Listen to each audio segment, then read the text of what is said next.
തൈര്, അച്ചാർ, സലാഡ് ഇതിൻ്റെയൊക്കെ കൂടെ കഴിക്കാൻ വളരെയധികം ടേസ്റ്റുള്ളതാണ്. നല്ല പോഷകാംശ ഗുണമുള്ളതും എല്ലാവർക്കും ഇഷ്ടപ്പെടുന്നതുമാണ്. കുട്ടികൾക്കും മുതിർന്നവർക്കും എല്ലാം വളരെയധികം ഇഷ്ടപ്പെടുന്ന ഒരു നല്ല ആഹാരമാണിത്. ഹലോ ഫ്രണ്ട്സ്, കെ കിച്ചണിലേക്ക് എല്ലാവർക്കും സ്വാഗതം.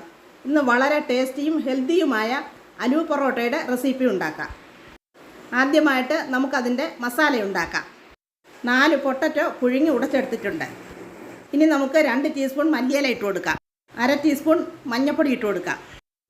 1 ടീസ്പൂൺ മുളക് പൊടി, 1 ടീസ്പൂൺ മല്ലിപ്പൊടി, ഇഞ്ചി വെളുത്തുള്ളി ചതച്ചത് 1 ടീസ്പൂൺ, 1/2 ടീസ്പൂൺ ഉപ്പ്, 1/2 ടീസ്പൂൺ പഞ്ചസാര, 1 ടീസ്പൂൺ നാരങ്ങാനീര്, 1 ടീസ്പൂൺ ഗരം മസാല. ഈ വീഡിയോ ഇഷ്ടപ്പെടുകയാണെങ്കിൽ സബ്സ്ക്രൈബ് ചെയ്യണം, ലൈക്ക് ചെയ്യണം, കൂട്ടുകാർക്കെല്ലാം ഒന്ന് ഷെയർ ചെയ്ത് കൊടുക്കുകയും വേണം. ഇനി നമുക്ക് ഈ പുഴുങ്ങി ഉടച്ച പൊട്ടറ്റോയും ഈ മസാലകളെല്ലാം കൂടി നന്നായിട്ടൊന്ന് കുഴച്ചെടുക്കാം. നന്നായിട്ട് കുഴച്ചതിന് ശേഷം നമുക്കതൊന്ന് മാറ്റി വയ്ക്കാം. ഇനി പൊറോട്ട ഉണ്ടാക്കാൻ വേണ്ടി ഒരു ബോളിൽ 250 ഗ്രാം ഗോതമ്പ് പൊടി എടുത്തിട്ടുണ്ട്. അതിലേക്ക് 1/2 ടീസ്പൂൺ ഉപ്പിട്ട് കൊടുക്കാം. എന്നിട്ട് അതിൻ്റെ കൂട്ടത്തിൽ ഒരു 3 ടീസ്പൂൺ എണ്ണ കൂടി നമുക്ക് ഒഴിച്ചു കൊടുക്കാം. എണ്ണ ചേർക്കുമ്പോൾ നമ്മുടെ പൊറോട്ടയ്ക്ക് നല്ല ഒരു സോഫ്റ്റ് കിട്ടും, അതിനാണ് എണ്ണ ചേർക്കുന്നത്. ഇനി നമുക്ക് അത് നന്നായിട്ടൊന്ന് മിക്സ് ചെയ്തെടുക്കാം. നല്ലതുപോലെ മിക്സ് ചെയ്തതിന് ശേഷം അതിലേക്ക് നമുക്ക് സ്വല്പം വെള്ളം കൂടി ഒഴിച്ചു കൊടുത്ത് അതൊന്ന് കുഴച്ചെടുക്കാം. ഒന്ന് കുഴഞ്ഞതിന് ശേഷം 1 ടീസ്പൂൺ എണ്ണ കൂടി നമുക്കതിൻ്റെ പുറത്തൊഴിച്ചു കൊടുത്ത് വീണ്ടും നന്നായിട്ടൊന്ന് മിക്സ് ചെയ്ത് അത് നന്നായിട്ടൊന്ന് കുഴച്ചെടുക്കാം.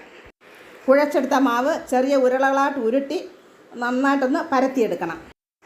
എന്നിട്ട് നമ്മൾ ഉണ്ടാക്കി വച്ചിരുന്ന പൊട്ടറ്റോയുടെ മസാല 1 സ്പൂൺ എടുത്ത് അതിലേക്ക് നന്നായിട്ട് തേച്ച് പിടിപ്പിക്കണം. എന്നിട്ട് നമ്മൾ നേരത്തെ ഉണ്ടാക്കി വച്ചിരുന്ന ഒരു പൊറോട്ട എടുത്ത് അതിൻ്റെ പുറത്ത് വെച്ച് നന്നായിട്ടൊന്ന് അമർത്തി കൊടുക്കണം. ഇനി ആ മസാല വെളിയിൽ പോകാതിരിക്കാൻ വേണ്ടി അതിൻ്റെ അരികുവശം ഒരു സ്പൂൺ എടുത്ത്, സ്പൂണോ അങ്ങനെ എന്തെങ്കിലും എടുത്ത് നന്നായിട്ടൊന്ന് അമർത്തി കൊടുക്കണം. അപ്പോൾ അതിൻ്റെ മസാല ഒന്നും വെളിയിൽ പോകത്തില്ല. ഇനി നമുക്ക് നന്നായിട്ട് ചൂടായ തവയിലേക്ക് അത് ഇട്ട് കൊടുക്കാം. ആ വശം വേവരുത്, ഒന്ന് ചൂടാകുമ്പോൾ തന്നെ അത് തിരിച്ചിട്ട് കൊടുക്കണം.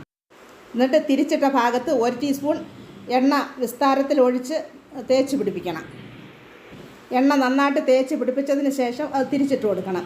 എന്നിട്ട് ആ വശത്തും ഒരു ടീസ്പൂൺ എണ്ണ ചേർത്ത് പഴയതുപോലെ തന്നെ നന്നായിട്ട് തേച്ച് പിടിപ്പിച്ച് കൊടുക്കണം. എന്നിട്ട് തിരിച്ച് മറിച്ച് വിട്ട് ചട്ടുകം കൊണ്ട് അമർത്തി നന്നായിട്ട് വേവിച്ച് മുരിച്ചെടുക്കണം. ഇപ്പോൾ നമ്മുടെ ആലൂ പൊറോട്ട ഇവിടെ റെഡി ആയിട്ടുണ്ട്. അച്ചാർ, സലാഡ്, തൈര് ഇതിൻ്റെയൊക്കെ കൂടെ കഴിക്കാൻ വളരെ സ്വാദുള്ളതാണ്. എല്ലാവരും ഒന്ന് ഉണ്ടാക്കി നോക്കണം. കുട്ടികൾക്കും മുതിർന്നവർക്കും എല്ലാം ഇഷ്ടപ്പെടുന്ന ഒരു നല്ല ആഹാരമാണിത്. ഇനി നമുക്ക് ഒരു വെറൈറ്റി വീഡിയോയുമായിട്ട് ഉടനെ തന്നെ കാണാം. വീഡിയോ കണ്ടതിന് താങ്ക് യു.